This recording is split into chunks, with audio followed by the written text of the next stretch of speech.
ఒక్క నిమిషం ఉంది.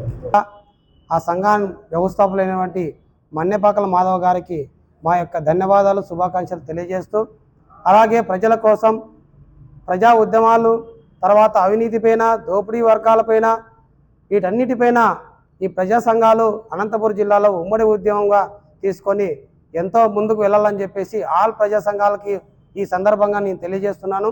అంతేకాకుండా ఇక్కడ మనము ప్రజా సంఘాలుగా మన కర్తవ్యాలు ప్రధానంగా అంశాలపైన అంటే అవినీతిపైన, దోపిడీ వర్గంపైన, భూ కబ్జాలపైన, మరియు ఏవైతే స్వచ్ఛంద సంస్థలు పేద ప్రజలను అడ్డు పెట్టుకొని దోసుకున్నటువంటి ఆ సొమ్మును కాపాడుకునే విధంగా మనం ప్రయత్నం చేయాలని చెప్పేసి ఈ ప్రజా ఉద్యమాలు ప్రజల కోసమై, ప్రజాక్షేమాల కోసమై నిరంతరము పోరాడాలని చెప్పేసి నేను తెలియజేస్తున్నాను.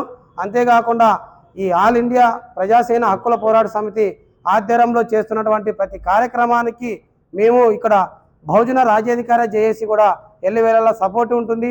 అన్ని విధాలుగా మేము సపోర్ట్ ఇస్తాము.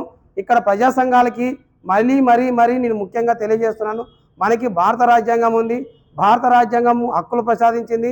ఆ భారత రాజ్యాంగం రాసిన మహనీయుడు అంబేద్కర్ గారి ఆశయాలు, అంబేద్కర్ గారి గురువు అయినటువంటి మహాత్మా జ్యోతిరావు ఫులే, తర్వాత రాజ్యాధికార బాటలు వేసినటువంటి మాన్యశ్రీ కాంచీరామ్ గారు అడుగుజాడల్లో ఇక్కడ ఉన్నటువంటి ప్రజా సంఘాలు కొనసాగిస్తూ ముఖ్యంగా అవినీతిని అంతం చేస్తూ పేద వర్గాల కోసం, అభివృద్ధి కోసము, చైతన్యం కోసము, పూలే అంబేద్కర్ ఆశయాల కోసము, తర్వాత స్థానిక ఎలక్షన్లో అన్ని వేళలా బలోపేతమై ముందుకు వెళ్ళాలని చెప్పేసి మనస్ఫూర్తిగా కోరుకుంటున్నాను.